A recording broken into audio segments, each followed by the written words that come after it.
नमस्कार, 7 plus channel के prime time में आपका स्वागत है। मैं हूं मिताली सहगल। आइए नजर डालते हैं इस वक्त के अहम सुर्खियों पर। यूक्रेन में 182 भारतीयों को लेकर दिल्ली पहुंचा एयर इंडिया का विमान। नागरिकों के चेहरे पर दिखा साफ साफ डर। जम्मू कश्मीर अंतर्राष्ट्रीय सीमा पर अन्य इलाके में मंडराता दिखा ड्रोन। सुरक्षा बलों ने चलाया तलाशी अभियान। मौसम बना इस समय मुसीबत। भारी बर्फबारी से हाईवे हुए बंद, सभी उड़ानें भी रद्द। देश से कटा घाटी का संपर्क। और मुख्य सचिव अरुण कुमार मेहता के निर्देश, your mobile our office app को 15 दिनों में लॉन्च करे विभाग। समाचार विस्तार से। यूक्रेन संकट के बीच फंसे भारतीयों को आनन फानन में निकालने की कोशिश लगातार खबर लिखे जाने तक जारी है। ताजा जानकारी के अनुसार एयर इंडिया की फ्लाइट 182 और भारतीय नागरिकों को लेकर आज सुबह ये दिल्ली पहुंच गई है। भारत में यूक्रेन इंटरनेशनल एयरलाइंस में एक अधिकारी ने जानकारी देते हुए कहा कि यूक्रेन इंटरनेशनल एयरलाइंस यानी कि UIEA की एक स्पेशल फ्लाइट छात्रों सहित 182 भारतीय नागरिकों के साथ आज सुबह दिल्ली हवाई अड्डे पर लैंड हुई। वहीं यूक्रेन द्वारा देश के भीतर नागरिक विमानों की उड़ानों को प्रतिबंधित करने के बाद एयर इंडिया की एक और फ्लाइट जो कि भारतीय नागरिकों को लाने के लिए यूक्रेन जा रही थी, बीच रास्ते से वापस लौट गई। वहीं रूसी राष्ट्रपति पुतिन द्वारा यूक्रेन में सैन्य कार्रवाई के आदेश के बीच अब भारत ने भी संयुक्त राष्ट्र सुरक्षा परिषद में अपना पक्ष रखा। संयुक्त राष्ट्र में भारत के स्थायी प्रतिनिधि TS तिरुमूर्ति ने कहा कि हम तत्काल युद्ध टालने की अपील करते हैं। स्थिति एक बड़े संकट में तब्दील होने की कगार पर है। अगर इसे सावधानी से नहीं संभाला जाता तो ये सुरक्षा को कमजोर कर सकता है। सभी पक्षों की सुरक्षा को ध्यान में रखा जाना चाहिए। उन्होंने कहा कि हम सभी पक्षों से संयम बरतने का आह्वान करते हैं। हमें विश्वास है कि इस मुद्दे को केवल राजनयिक बातचीत के माध्यम से ही हल किया जा सकता है। भारत पाकिस्तान अंतर्राष्ट्रीय सीमा से लगे अरनिया इलाके में ड्रोन दिखाई देने के बाद सर्च ऑपरेशन चलाया गया। पूरे इलाके में बड़ी संख्या में सुरक्षा बलों के अलावा अन्य एजेंसियां जांच कर रही हैं। वहीं पुलिस अधिकारी के मुताबिक इलाके में सभी प्रकार की सुरक्षा व्यवस्था कड़ी कर दी गई है। इससे पहले भी कई बार इलाके में ड्रोन दिखने की घटनाएं हो चुकी हैं। वहीं आज यानी कि वीरवार को अंतर्राष्ट्रीय सीमा पर स्थित BOP विक्रम और जबोवाल के बीच ड्रोन दिखाई देने के बाद देखा गया सीमा सुरक्षा बल के जवानों ने उस पर फायरिंग की। इसके बाद ड्रोन गायब हो गया। इससे पहले दोमाना के पोनीचक इलाके में 7 जनवरी को ड्रोन मिला था। पुलिस ने उसे कब्जे में लेकर जांच शुरू कर दी थी और ड्रोन मिलने के बाद पुलिस ने पूरे इलाके में तलाशी अभियान चलाया ताकि ये पता लगाया जा सके कि किसी मदद से कोई हथियार या नशीला पदार्थ तो नहीं गिराया गया। वहीं पाकिस्तान से लगती वहां लंबी सीमा पर रहने वाले लोग पाकिस्तान की ओर से ड्रोन गतिविधियों पर पैनी नजर रखकर BSF की लगातार सहायता कर रहे हैं। कश्मीर के ज्यादातर हिस्सों में जो है भारी बारिश और बर्फबारी के चलते इस समय घाटी का संपर्क देश से कट गया है। जनजीवन बुरी तरह से प्रभावित हुआ है। मौसम खराब होने के कारण श्रीनगर हवाई अड्डे से सभी उड़ानों को रद्द कर दिया गया है। घाटी में रेल सेवाएं कल से ही बुरी तरह से जो है बंद रही। जम्मू श्रीनगर राष्ट्रीय राजमार्ग पर उधमपुर से बनिहाल के बीच कैफेटेरिया मोड़ और मारोग पथियाल से पहाड़ों में पत्थर गिरने और भूस्खलन के कारण वाहनों की आवाजाही बंद है। बनिहाल में करीब 300 ट्रक इस समय फंसे हुए हैं। हाईवे पर लगभग 2500 वाहन फंसे हुए हैं। मौसम विज्ञान केंद्र श्रीनगर के अनुसार 26 फरवरी तक मौसम का मिजाज बिगड़ा ही रहेगा। इस दौरान जम्मू और कश्मीर के कुछ हिस्सों में बारिश और बर्फबारी हो सकती है। हालांकि मौसम जम्मू में थोड़ा सा आज सुधारजनक रहा और वहीं लोग जो है बर्फबारी का आनंद लेने के लिए पर्यटन स्थल पर यानी कि सोनमार्ग पहुंची और 50 पर्यटकों को पुलिस ने सुरक्षित निकाला है। कश्मीर में पिछले 2 दिनों से हो रही बर्फबारी के बाद सोनमर्ग के ऊंचाई वाले इलाकों में बर्फ देखने के लिए पहुंचे पर्यटक वहां फंस गए थे, जिन्हें पुलिस ने अभियान चलाकर सुरक्षित निकाल लिया।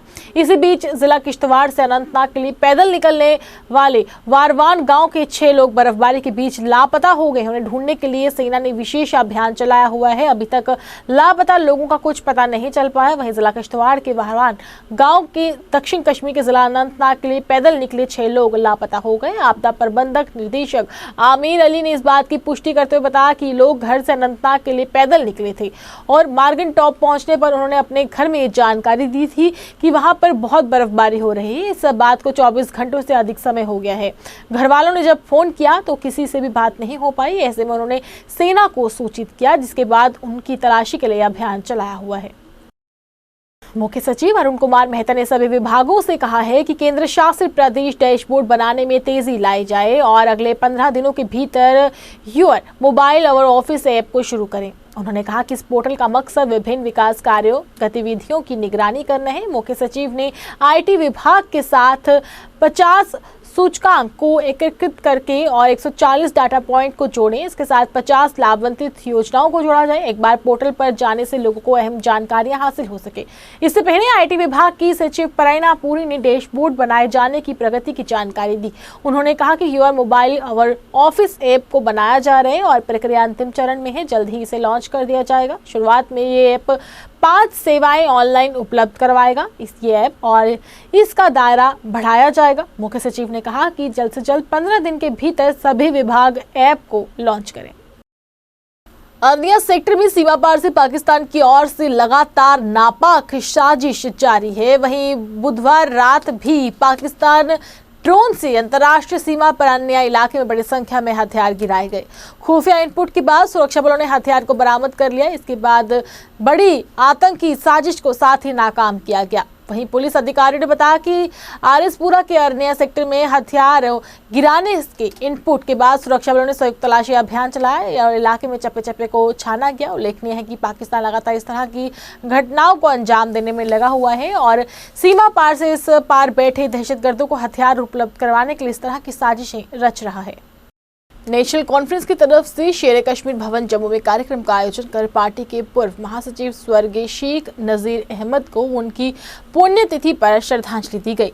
इस श्रद्धांजलि समारोह के दौरान पार्टी के नेताओं ने पार्टी के पूर्व महासचिव स्वर्गीय शेख नजीर अहमद के चित्र पर फूल मालाएं अर्पित कर तथा उन्हें सच्ची श्रद्धांजलि भेंट करते हुए कहा कि उन्होंने पार्टी के साथ जुड़कर हमेशा सामाजिक कार्यों को अंजाम दिया है।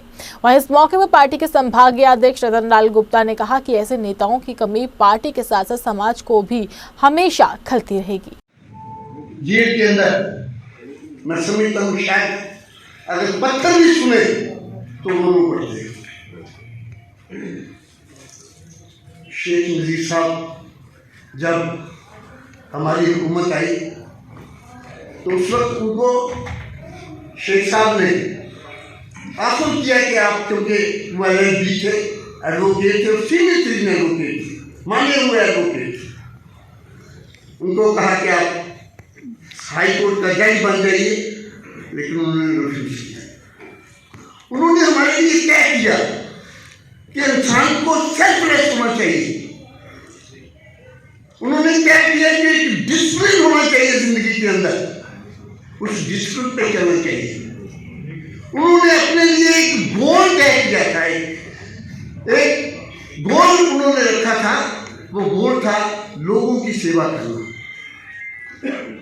जम्मू कश्मीर के अंदर लोगों की हालत किसी से छुपी हुई नहीं है। 2 टाइम की रोटी के लिए लोग परेशान होते थे, रहने के लिए जगह नहीं होती थी। लेकिन उन्होंने ऐसी अपनी जिंदगी को ढाला कि उन्होंने उद्देश्य बना दिया, लक्ष्य बना दिया कि मैंने लोगों की सेवा करनी है।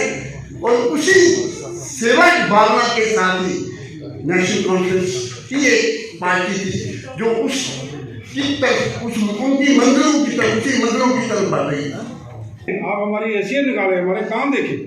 2001 में हम इतनी बड़ी मेंबर पार्लियामेंट सीट निकाली, नेशनल काउंसिल जीत के जम्मूपुर से। क्या हुआ? एजेंसियों ने PDP क्रिएट की। 29 MLA हमारे पास, 14 को आपने गवर्नमेंट दे दी PDP की। जब से ये PDP आई है, इसने आगे तबाह और बर्बाद भाईचारे को भी किया और जम्मू कश्मीर को भी लड़ा के रख दिया। जब घर में 2 लड़ाई होती है तो तीसरा ही फायदा लेता है। तो मैं आपके माध्यम से अपने तमाम वर्कर्स को, तमाम जो एक्टिव्स हैं, जो हमारे साथ चल रहे हैं, कि दम रखो, जमाना खटो, डोगरी च कहते ने, थकरानी अकरानी चकरानी, तो चलते रहो। भारतीय जनता पार्टी की तरफ से आयोजित एक कार्यक्रम के दौरान काफी संख्या में युवा भाजपा में शामिल होंगे, जिनका पार्टी के प्रदेश अध्यक्ष रविंदर रैना की तरफ से हार पहनाकर जोरदार तरीके के साथ स्वागत किया गया। इस मौके पर भाजपा के प्रदेश अध्यक्ष ने कहा कि आज जम्मू कश्मीर का हर एक वर्ग भाजपा में शामिल हो रहा है, जिससे पार्टी को लगातार मजबूती मिल रही है। उन्होंने कहा कि केंद्र की भाजपा सरकार द्वारा लगातार जम्मू कश्मीर के विकास तथा बेहतरी के लिए कदम उठाए भी जा रहे हैं। आज हम सबके लिए बड़ी खुशी की बात है कि सीमावर्ती जिला राजौरी से डॉक्टर खारू सनेही जी अपने साथियों सहित आज भारतीय जनता पार्टी में शामिल हुए हैं। मैं दिल की गहराइयों से डॉक्टर खारू सनेही जी का भारतीय जनता पार्टी में स्वागत करता हूं, अभिनंदन करता हूं, वेलकम करता हूं। ये हम सब के लिए बड़ी खुशी की बात है कि आज समाज के हर वर्ग से बड़े पैमाने पर आम जनमानस भारतीय जनता पार्टी में शामिल हो रहा है। वो चाहे जम्मू हो या कश्मीर हो, वो चाहे राजौरी, पुंछ, डोडा, किश्तवाड़, रियासी, उधमपुर, रामबन, कठुआ, सांबा, जम्मू हो या कश्मीर घाटी के अलग अलग जिले हो, आज गांव-गांव और शहर-शहर के अंदर नौजवान भारतीय जनता पार्टी का दामन थाम रहे हैं।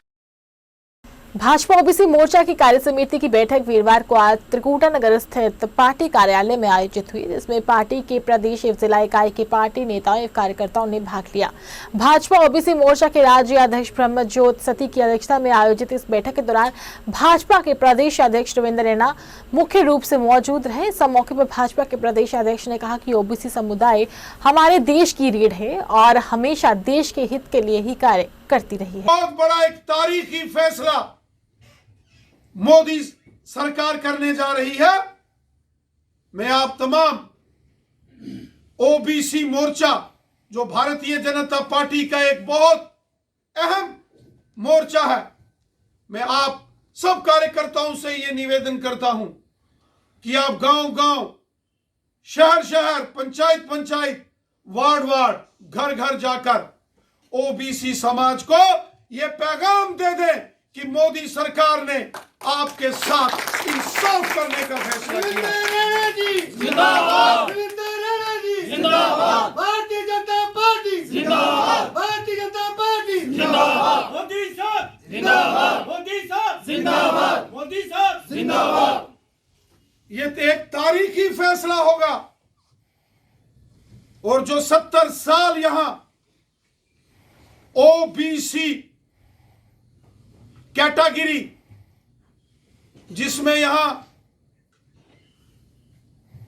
के बड़े पैमाने पर लोग आते हैं, अब जब उनको हक मिलेंगे तो ये हमारी डेमोक्रेसी है। 70 साल यहां 370 लगा के पहले गुज्जर और बकरवालों और गद्दियों और सिपियों का कत्ल किया गया, पहाड़ी कबीले के लोगों का कत्ल किया गया, बेस्ट पाकिस्तानी रेफ्यूजियों का कत्ल किया गया, गोरखा समाज और वाल्मीकि समाज, दलित समाज, शेड्यूल कास्ट कम्युनिटी के लोगों के साथ इस्तेसाल किया गया और वहीं ओबीसी कम्युनिटी के साथ भी बहुत इनजस्टिस यहां एनसी कांग्रेस और पीडीपी ने किया है। जम्मू कश्मीर अपनी पार्टी की तरफ से एक कार्यक्रम का आयोजन किया गया। इस कार्यक्रम के दौरान विभिन्न राजनीतिक दल छोड़कर लोग जम्मू कश्मीर अपनी पार्टी में शामिल हो गए, जिनका पार्टी नेताओं द्वारा हार पहनाकर जोरदार तरीके के साथ स्वागत किया गया।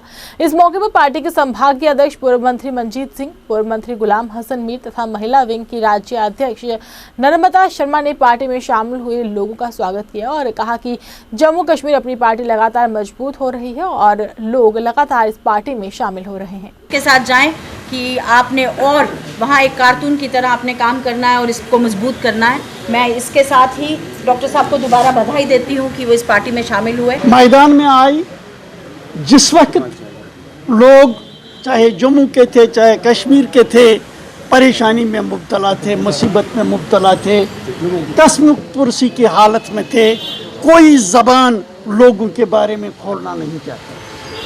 ये लोग अल्ताफ साहब की क़यादत में उस वक्त निकले जब लोगों को इस मुसीबत से निकालने की ज़रूरत, हम निकल आए। पहले बहुत सी बातें की जाती हैं, लेकिन अब चाहे जम्मू के लोग हों, चाहे कश्मीर के लोग हों, चाहे किसी भी रीजन से, चिनाब वैली से ताल्लुक़ रखते हों या किसी और जगह से ताल्लुक़ रखते हों, अब सब लोगों की नज़रें अपनी पार्टी की तरफ लगी हुई हैं, टिकी हुई हैं। सभी ये चाहते हैं कि अब इस पार्टी का हम तक अप्रोच हो, और हमारा जो मिशन है, हमारा मिशन है जम्मू कश्मीर के लोगों को तरक्की के रास्ते पे निकालना। आईबीबीपी के राष्ट्रीय प्रधान सेवा सिंह बाली ने आज एक पत्रकार वार्ता के दौरान कहा कि उनका संगठन लगातार जम्मू कश्मीर पुलिस में एसपीओज के तौर पर काम करने वाले कर्मचारियों की मांगों को सरकार के समक्ष रखता आ रहा है और तब तक ये प्रयास जारी रहेगा जब तक सरकार उनकी मांगों को पूरा नहीं कर देती। वहीं उन्होंने कहा कि कुछ लोग उनके इस प्रयास में अड़चनें पैदा कर रहे हैं और एसपीओज की एकजुटता को भंग करने का प्रयास कर रहे हैं। उन्होंने कहा कि हम ऐसे लोगों के खिलाफ एकजुट होने की समय जरूरत है ताकि हमारी मांगे जल्द से जल्द पूरी हो सके। मैं जम्मू कश्मीर लद्दाख के एसपीओ को यह बताना चाहता हूं कि जो भी मैटर आपका चला है आज तक वो ऑनलाइन है, मीडिया में है, पूरा रिकॉर्ड हमारे पास है। बदकिस्मती ये है कि अब हमारे आप लोगों को तोड़ने की जो कोशिश की जा रही है उससे हमारे इस मैटर में काफ़ी परेशानी हो रही है और उसके पीछे जो लोग हैं अगर फौरी तौर पर उनके खिलाफ कानूनी कार्रवाई नहीं हुई तो हम मजबूरन कोई कड़ा कदम उठाने पर मजबूर हो जाएंगे, क्योंकि हम कोर्ट का दरवाज़ा तक खटखटा सकते हैं। हमारे इस यूनिटी को तोड़ने के लिए पूरे तरीके से अंदर अंदर पूरी कोशिश की जा रही है कि हमारी एकता जो बनी थी उसको तोड़ने की कोशिश की जा रही है, क्योंकि यह बुखलाहट में आ चुके हैं।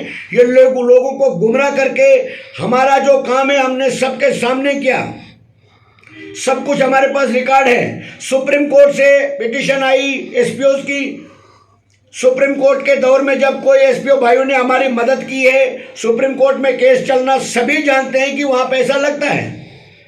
थोड़ा बहुत कुछ एसपीओ ने जो पैसा मदद किया वो सुप्रीम कोर्ट के केस में, और तो 2013 से 2014 तक 2021 तक हमने काम किया है, उसमें हमने कोई किसी से कुछ नहीं। जब सुप्रीम कोर्ट में चले गए उस वक्त लोगों ने मदद की और आज भी हजारों लोग हमारी मदद करने के लिए तैयार होते हैं। कभी कोई मदद करेगा तो उसमें उन लोगों को परेशानी नहीं होनी चाहिए। और वैसे ये जो देख रहे हैं, ये जो सुन रहे हैं, इसमें कोई सच्चाई नहीं है। ये लोग पहले भी एक बार मेरे पास आए थे कि हम इनके खिलाफ कानूनी कार्रवाई करेंगे। मैंने बोला ये हमारे ही बंदे हैं, इनको भत्ता बंद हो गया है, किस्त बंद हो गई है, उस वजह से ये भूखलाट के शिकार है, क्योंकि ब्लैकमेलर हैं। इनकी औकात आप ये कर दीजिए कि ये दूसरे के ऊपर बोलते। 5 साल पहले इनको जूता लगाने के लिए नहीं था। जम्मू नगर निगम के पार्षद पवन सिंह ने आज एक पत्रकार वार्ता का आयोजन कर कहा कि Jammu Kashmir power development corporation limited की तरफ से लोगों के जो बिजली कनेक्शन काटे जा रहे हैं उसे बंद किया जाना चाहिए। उन्होंने कहा कि हम उपराज्यपाल मनोज सिन्हा से मांग करते हैं कि जिन लोगों के बिजली बिल बकाया हैं और ज़्यादा हो चुके हैं उनको राहत दी जानी चाहिए तथा उन्हें बिल जो है किस्तों में वसूला जाना चाहिए। उन्होंने कहा कि इस तरह से कनेक्शन काटकर लोगों का भला नहीं किया जा सकता। उन्होंने कहा कि जिस तरह से लोगों को परेशान किया जा रहा है वे आम लोगों के हित में बिल्कुल भी नहीं है। जम्मू शहर में पिछले 10-15 दिन से जो एक बर्निंग इशू पैदा हुआ है, बिजली विभाग जिसको हम JKPDCL लिमिटेड प्राइवेट लिमिटेड की तरफ से लोगों के जो बिल का भुगतान जो नहीं कर पा रहे हैं या जिनका बिल लाखों में हो गया है, उनके कनेक्शन काटे जा रहे हैं। राजनीतिक प्रशासन क्या कहता है, जिसमें हम बैठे हैं, गुड गवर्नेंस कि समाज को हमारे बनने का रिलीफ मिलना चाहिए, तो उसके तहत ये जो जम्मू शहर में ऐसी कोशिश की जा रही है, लोगों को तंग किया जा रहा है, इस विषय पे कहीं ना कहीं विराम लगाना पड़ेगा। मेरी आपके माध्यम से माननीय LG साहब मनोज सिन्हा साहब से एक अपील है कि जो भी लोग जैसे आपने आज से 200 वर्ष पहले एमनेस्टी स्कीम के तहत लोगों को राहत दी थी और ख़ासकर जिनके बिल कुछ ज़्यादा मात्रा में थे तो उनको आपने 3 किश्तों में जो उसके इंटरेस्ट था, रेट ऑफ इंटरेस्ट, उसको माफ़ करके लोगों को राहत पहुँचाने का कार्य किया था। इंडियन पीपल्स थिएटर एसोसिएशन की तरफ से जम्मू के केएल सेगल हॉल में कार्यक्रम का आयोजन कर साहित्य अकेडमी अवार्ड विजेताओं को सम्मानित किया गया। इस मौके पर एसोसिएशन के सदस्यों ने बताया कि आज उनकी तरफ से प्रदेश की 3 महान हस्तियों को सम्मानित किया गया है, जिन्होंने हिंदी, डोगरी तथा उर्दू भाषा को बढ़ावा देने में अपना योगदान दिया है और पूरे प्रदेश के लिए गर्व की बात है। Indian people theatre association Jammu unit के द्वारा आज 3 महान हस्तियों का यहाँ सम्मान किया गया। उसमें असीर किश्तवारी जी हैं, खालिद हुसैन जी हैं और राज राही जी हैं, जिनको डोगरी, कश्मीरी और पंजाबी में साहित्य अकेडमी द्वारा इस साल का सर्वश्रेष्ठ जो पुस्तक सम्मान है वो दिया गया। ये हमारे लिए बड़े गर्व और फख्र की बात है कि इस साल ख़ास तौर पर ये जो जिन अदीबों को ये सम्मान मिला, जैसे डोगरी में राज राही जी हैं, कश्मीरी में असीर किश्तवारी जी हैं और खालिद हुसैन पंजाबी में हैं।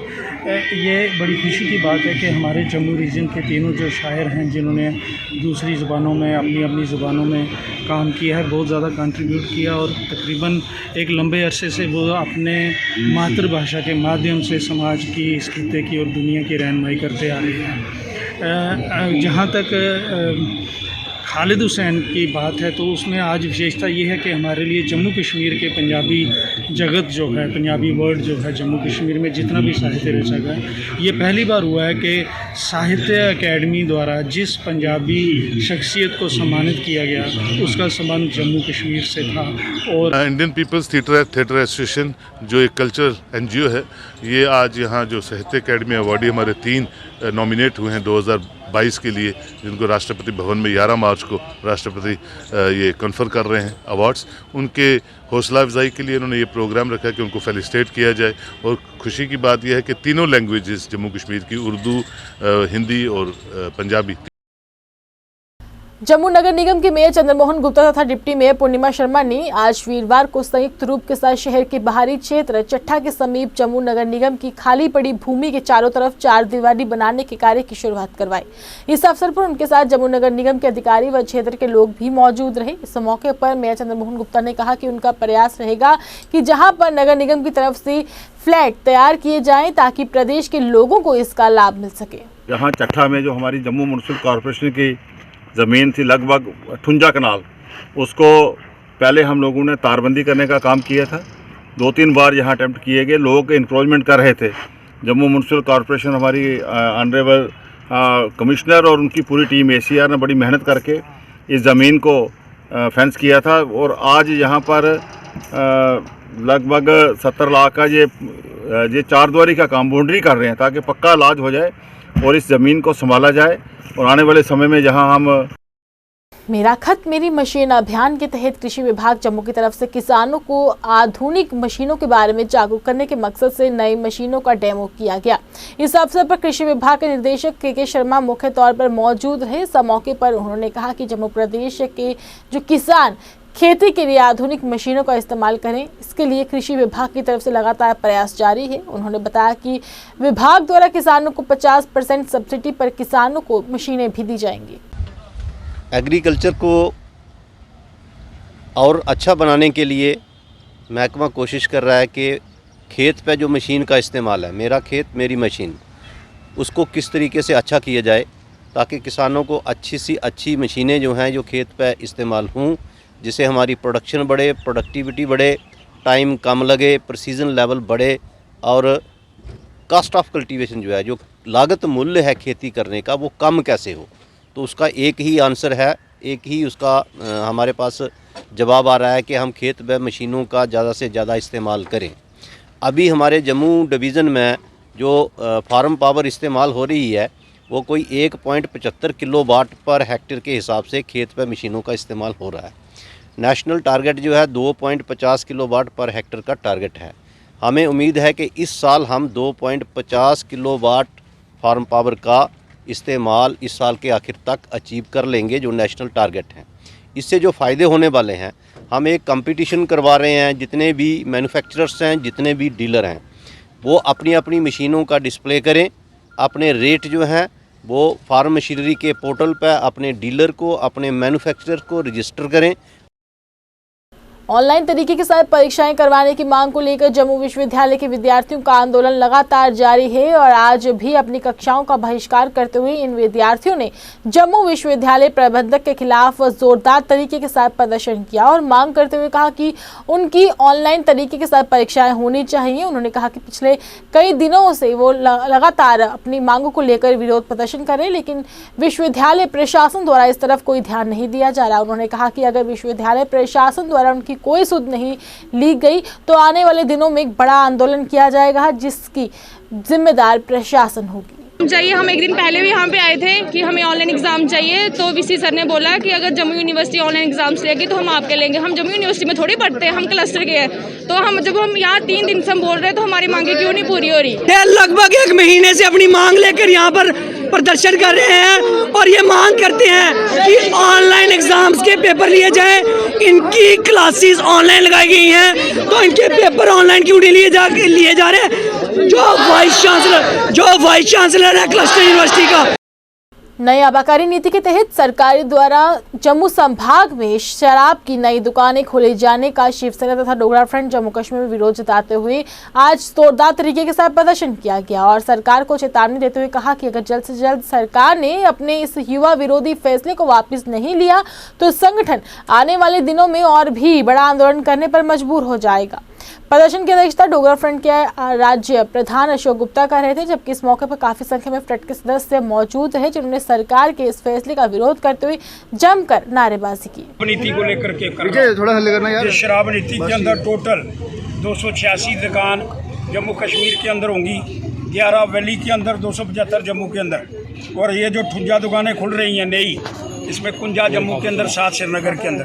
पहले जो 4 खुली श्रीनगर के अंदर, उसमें से 2 खुली, 2 नहीं खुली। और जम्मू के अंदर क्या परसेंटेज है? किस यूटी के अंदर, हिंदुस्तान की किस यूटी के अंदर इतनी संख्या शराबियों की है, ये पूछना चाहता हूँ मैं। और जो पाकिस्तान वहाँ से नशा भेज रहा है और हम हिंदुस्तान के अंदर नशा बांट रहे हैं, इसके ऊपर हमको नीति बनाने का प्रयास करना होगा। खुले पैसे दिल्ली से मोदी जी दे रहे हैं। माननीय मोदी जी, आपसे विनम्र प्रार्थना हाथ जोड़ करके कर रहा हूँ सबके सामने, अरे गुजरात बना दो, अरे बनाओ ना बिहार, ताकि शराब तो बंद हो। और फिर शराबरी, हर बात में बराबरी। शराब में जम्मू का बेड़ा गर्क, तो श्रीनगर में वो खुलने नहीं देते हैं। इसलिए मांग करना चाहता हूँ इस सारे संदर्भ के अंदर ये शराब की दुकानें नहीं खुलनी चाहिए। नई आबकारी नीति के तहत सरकार द्वारा जनकपुर पंचायत दक्षिण के पंचायत प्रतिनिधियों ने शराब की नई दुकानें खोले जाने के विरोध करते हुए जम्मू प्रेस क्लब के बाहर जोरदार तरीके के साथ प्रदर्शन किया और कहा कि सरकार को शराब की दुकानें खोलने के बजाय युवाओं को रोजगार देने की जरूरत है। उन्होंने कहा कि देश के कुछ प्रदेशों में जहां चुनाव पूरी तरह से पाबंदी लगी रही है, वहीं जम्मू कश्मीर प्रदेश में नई शराब की दुकानों को खोलकर युवाओं के भविष्य के साथ लगातार खिलवाड़ किया जा रहा है। उन्होंने कहा कि सरकार को अपने इस फैसले को जल्द से जल्द वापस लेने की इस समय बहुत ही ज्यादा जरूरत है। मैं नायब सरपंच पंचायत हल्का जनकपुर दक्षिण से आया हूं। आज हमारा मीडिया के सामने आने का यही मुद्दा है कि जो सरकार ने फैसला लिया है शराब की दुकान खोलने का इलाका दक्षिण के अंदर, वैसे जम्मू के कई इलाकों में है, लेकिन उनमें से हमारा भी एक इलाका है। तो हमारी रिक्वेस्ट है, जो हमारी बेसिक चीज़ें हैं, हमें स्कूल दीजिए, हमें एजुकेशन दीजिए, हमें कॉलेज दीजिए, ITI इंस्टीट्यूट दीजिए, रोड दीजिए, सड़कें दीजिए, लेकिन हमें शराब नहीं चाहिए। नौशहरा में बजरंग दल के कार्यकर्ताओं व नौशहरा के लोगों ने कर्नाटका की शिवसेना में बजरंग दल के 23 वर्षीय हर्ष नामक युवक की निर्मम हत्या पर विरोध जताया। नौशहरा में बजरंग दल के कार्यकर्ताओं ने हर्ष के गुनाहगारों के खिलाफ सख्त कार्रवाई करने की मांग की। प्रदर्शन कर रहे लोगों ने एडिशनल डिप्टी कमिश्नर नौशहरा को एक ज्ञापन सौंपा, जिसमें बजरंग दल के कार्यकर्ता हर्ष के गुनाहगारों को सख्त सजा दिलाने और जल्द से जल्द इस कार्यवाही पर काम करने के लिए मांग की है, ताकि गुनाहगारों को पकड़कर उन्हें फांसी की सजा दी जाए। ये पिछले 3-4 दिन से सुन रहे हैं हम, ये संडे को जो हर्षा जी हैं उनकी निर्मम हत्या चाकुओं से गोद के कर्नाटक के क्या नाम है गाँव का, शिवमोगा में कर दी गई। कई दिन से ये हिजाब का मसला जो है वो पूरे भारतवर्ष में उठाया गया। ये स्कूलों और कॉलेजों में बच्चे पढ़ने के लिए आते हैं, वहाँ पे इस तरह का ड्रेस कोड जो है वो अलाउड भी नहीं है और मज़हब के हिसाब से हर एक को हक है, अगर प्राइवेट लाइफ है किसी की तो वो उसमें कर सकता है। लेकिन उन्होंने एक पोस्ट की थी फेसबुक पे और उसी का ये नतीजा है कि उनको चाकू से गोद के उनकी हत्या कर दी गई। और उनको पिछले कई वर्षों से मैं देख रहा था, सुन रहा था कहीं पे कि भाई 2015 से ऑनवर्ड उनको धमकियां दी जा रही थी। पंच में पीपल्स कॉन्फ्रेंस को बढ़ावा भी मिल रहा है। पूर्व नायब सरपंच सहित सैकड़ों लोग सीमावर्ती जिला पुंछ के कसलियान पंचायत में पार्टी के प्रदेश उपाध्यक्ष युवा विंग और ए रिधम सिंह की उपस्थिति में जेकेपीसी में शामिल हुए, जिससे इस पार्टी को अब और मजबूती मिलेगी। वहीं इन नेताओं ने जुड़े हुए लोगों का हार पहनाकर पार्टी में आने का स्वागत किया। खेता वार्ड के और इसके आसपास के जितने वार्डों के लोगों का मेरी तरफ से बहुत बहुत शुक्रिया। मेरी और मेरे साथ जितने भी मेरे पार्टी के मेंबर्स आए, जिसमें कैप्टन जसपाल साहब हैं, आरिफ साहब हैं, ऋषि साहब थे, पंच कदीर साहब हैं जो वार्ड नंबर 3 के मेरे भाई जमान, और बाकी जितने भी, मैं इनको तहे दिल से वेलकम करता हूँ जम्मू कश्मीर पीपल्स कॉन्फ्रेंस में। और बाकी काफ़ी मैंने इनकी बातें सुनी, मुझे अब काफ़ी अर्सा हो गया इस पंचायत में आते हुए। मैं इनको यही बोलूँगा कि इनको वक्त बताएगा कि हम क्या हैं, बाकी जो सामने वाले वो अंदाज़ा लगा सकते हैं हम क्या कर सकते हैं, जम्मू कश्मीर पीपल्स कॉन्फ्रेंस क्या कर सकती है, लोगों के लिए जिनकी मुश्किलातें कैसे दूर कर सकती है। जनमंच पुंछ के अध्यक्ष एडवोकेट संजय रैना ने मीडिया कर्मियों से बातचीत करते हुए सरकार को आगाह किया और कहा कि भारतीय सेना, वायुसेना और नौसेना को पड़ोस में हमारे दुश्मनों द्वारा उत्पन्न किसी भी घटना से निपटने के लिए समय तैयार रहने की जरूरत है। संजय रैना ने कहा कि चीन और पाकिस्तान के साथ सीमा पर अत्यधिक पहरा देना चाहिए ताकि उनकी ओर से किसी भी घुसपैठ से सख्ती से निपटा जा सके। वहीं यूक्रेन पर रूसी आक्रमण पर प्रकाश डालते हुए उन्होंने कहा कि रूसी सीमा पर नाटो के विस्तार को रोकने के लिए रूस ने रूसी राष्ट्रपति पुतिन द्वारा दिए गए बयान के रूप में अपनी सार्वभौमिकता और अखंडता की रक्षा के लिए काम किया है। वहीं रैना ने भारत सरकार से अपील की कि यूक्रेन से भारतीय छात्राओं को अधिक से अधिक उड़ानें प्रदान करके उन्हें वहां से निकालने की सुविधा जल्द से जल्द प्रदान की जानी चाहिए। फरीकों को जो है वो बातचीत के द्वारा जो है वो इस मसले का जो है सुलझाना चाहिए। लेकिन अभी सुबह जब हम उठे तो रशिया ने बहुत बड़ा अटैक कर दिया, यूक्रेन को 3 तरफ से घेरा हुआ है। अब हमारे भारत के लिए सबसे बड़ी समस्या ये आ रही है, लगभग 20,000 से ऊपर भारत के हमारे जो स्टूडेंट्स हैं, जो बच्चे हैं, वो यूक्रेन में पढ़ रहे हैं। इंडियन एयरलाइन एयर इंडिया की जो फ्लाइटें लगी हुई हैं वहाँ पर, लेकिन वो नाकाफ़ी है। मेरी भारत सरकार से अपील है कि ज़्यादा से ज़्यादा फ्लाइटें वहाँ पर भेजकर जो हमारे इंडियंस जो स्टूडेंट्स हैं या इंडिया डायस्पोरा जो है वहाँ पर यूक्रेन में काम करता है उनको निकाला जाए। अब इस वक्त जो हालात पूरे दुनिया के बन गए हैं, इस वक्त पूरा दुनिया जो है न्यूक्लियर फ्लैश पॉइंट पर है, क्योंकि अगर रशिया के साथ अमेरिकन या नेटो हमला करता है तो मुझे लगता है कि किसी वक्त भी न्यूक्लियर हमला हो सकता है। तो हम सभी फरीकों को, रशिया को, अमेरिका को, नेटो को, जो भारत ने इस वक्त जो तटस्थ भूमिका निभाई है, अपील करते हैं कि मेहरबानी करके अगर ह्यूमैनिटी को बचाना चाहते हैं तो रिस्ट्रेन रखें। भारतीय जनता पार्टी के वरिष्ठ नेता कुलदीप राज गुप्ता ने आज एक पत्रकार वार्ता का आयोजन कर कहा कि कवाली हमले में शहीद हुई जिला राजौरी के लोगों की याद में सरकारी छुट्टी घोषित होने के साथ साथ उनकी याद में डाक टिकट भी जारी होना चाहिए। पत्रकारों से एक बातचीत करते हुए उन्होंने भाजपा नेता कुलदीप राज गुप्ता ने कहा कि इस हमले के दौरान काफी संख्या में लोग मारे गए थे। उन्होंने कहा कि उन्हें पूरी उम्मीद है कि केंद्र सरकार उनकी जायज मांग को जरूर पूरा करेगी और उस समय संघर्ष करने वाले लोगों को भी याद किया जाएगा। और आज ये जो पहाड़ियों की दरीना डिमांड है, मैं ये कहना चाहूँगा वो जैसे हमने गुज्जर भाइयों को जो दिया, और मैं तो कहूँगा सियासी, सामाजिक, आर्थिक तौर पर ये पहाड़ी पिछड़े हैं और ये आज भी अपना माल मवेशी उठा के बैंकों के अंदर जाते हैं। आज रजौरी के अंदर दूध की नहरें बहती थी, आज गुजरों से दूध नहीं मिल रहा, पहाड़ियों से दूध मिल रहा है। तो इस दृष्टि से मैं चाहूँगा कि मैं केंद्र सरकार का धन्यवाद करना चाहूँगा। 4% रिजर्वेशन दिया, लेकिन जब तक, क्योंकि 30 सालों से, क्योंकि ये सारे पहाड़ी बॉर्डर क्षेत्र के रहते, चाहे रजौरी पहुँचो, चाहे उमरी करनाल वगैरह हो। आरिसपुरा के सीमावर्ती गांव बड़ेयाल ब्राह्मणा से लेकर अम्फला जम्मू तक जम्मू कश्मीर एसआरटीसी की बस सेवा की शुरुआत की गई और बीडीसी चेयरमैन आरिसपुरा तरसेम कुमार द्वारा की गई, जबकि इस मौके पर काफी संख्या में गांववासी भी मौजूद रहे। इस अवसर पर बीडीसी चेयरमैन तरसेम कुमार शर्मा ने कहा कि सभी लोगों के प्रयासों के कारण सीमावर्ती क्षेत्रों में जम्मू कश्मीर एसआरटीसी विभाग द्वारा बस सेवा शुरू की गई है, जिसका आम लोगों को काफी लाभ मिलेगा। उन्होंने कहा कि समय समय पर इसके लिए प्रयास किए गए हैं और अब जाकर सफलता प्राप्त हुई है। वहीं शर्मा ने कहा कि ये लोगों के लिए जो बस सेवा है आने वाले दिनों में और भी ज्यादा अच्छी रहेगी, जिससे यहाँ के लोगों को लाभ मिलेगा। से ये जो बस सेवा है, ये बड़ी देर से प्रयास चल रहा था। हमारी बहन किरण शर्मा जी, इन्होंने 2-2.5 साल पहले से ये प्रयास शुरू किया था और हम अपना नाम नहीं लेते, सब जितना भी प्रयास किया है इन्होंने ही किया है और इन्हीं के प्रयास से ये आज जो बस सेवा बड़ेयाल ब्राह्मणा में शुरू हुई है, ये इन्हीं के चलते इतनी दौड़ की है। जे इन्होंने एक दिन मेरे पास आकर के कहा था कि कोई दिक्कत आए, मैंने कहा दिक्कत आए तो तब हम आपके साथ 24 घंटे खड़े हैं।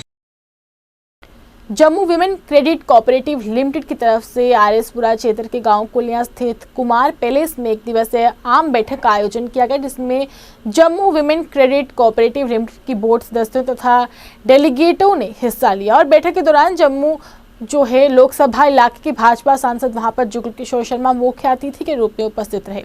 इसके अलावा पूर्व मंत्री चौधरी श्यामलाल, डीडीसी सदस्य प्रोफेसर गारूराम भगत विशेष तौर पर बैठक में उपस्थित रहे। इस दौरान Jammu women credit cooperative limited के सदस्यों ने सांसद के समक्ष आ रही समस्याओं को रखा और कहा कि उनके बैंकों को राष्ट्रीय बैंक का दर्जा दिया जाना चाहिए ताकि महिलाओं को सीधा सीधा इसका लाभ मिल सके। करीब इनके मेंबर्स हैं और उसके बाद ये फिर उन मेंबर्स को लोन देती हैं। जैसे कि सरकार ने एक सेल्फ हेल्प ग्रुप की तर्ज पर ही ये काम कर रही हैं और अच्छा लगता है कि ये बहनें सारी इकट्ठी होके ये जो सोसाइटी बनाई है और ये बहनें माता अपने पाँव पर खड़ी हों, मतलब आत्मनिर्भर हों, किसी पर निर्भर ना रहें, उसके लिए इनका सबका ये प्रयास है। कोई भेड़ बकरी के लिए लेता है लोन, कोई सिलाई मशीन के लिए लेता है लोन, कोई आटा चक्की चलाने के लिए लेता है लोन, कोई और किसी काम के लिए लेता है लोन, लेकिन फिर वापस भी आता है। ये बहुत बड़ी बात है। तो आज इस सोसाइटी की एक बड़ी मीटिंग थी और उस मीटिंग में इन्होंने हमें भी बुलाया था। कुछ दिक्कतें इनको आ रही होंगी, उस पर इन्होंने रोशनी डाली है। कुछ जो काम जो कर रहे हैं अच्छा, उस पर इन्होंने रोशनी डाली है। मेरे साथ हमारे पूर्व मंत्री श्याम चौधरी जी और पूर्व एमएलए और डीडीसी गारूराम भगत जी और यहाँ के एक बहुत ही सोशल वर्कर हमारे एचएस पम्मी साहब और बड़े सारे लोग इस कार्यक्रम में आए थे। सबको देखकर अच्छा लगा। सबने ये मन बनाया है कि हम इस सोसाइटी की जो इन्होंने बनाई है उसका सहयोग करेंगे और जो इनको परेशानियाँ आई हैं उन परेशानियों का हल करेंगे। आइए चलते चलते नजर डालते हैं इस वक्त की अहम सुर्खियों पर। यूक्रेन में 182 भारतीयों को लेकर दिल्ली पहुंचा एयर इंडिया का विमान, नागरिकों के चेहरे पर दिखा साफ साफ डर। जम्मू कश्मीर अंतर्राष्ट्रीय सीमा पर अन्य इलाके में मंडराता दिखा ड्रोन, सुरक्षा बलों ने चलाया तलाशी अभियान। मौसम बना इस समय मुसीबत, भारी बर्फबारी से हाईवे हुए बंद, सभी उड़ानें भी रद्द, देश से कटा घाटी का संपर्क। और मुख्य सचिव अरुण कुमार मेहता के निर्देश, your mobile our office app को 15 दिनों में लॉन्च करे विभाग। 7 प्लस चैनल के प्राइम टाइम में बस इतना ही। मुझे और मेरी टीम को दीजिए इजाजत और आप देखते रहिए 7 प्लस चैनल। नमस्कार।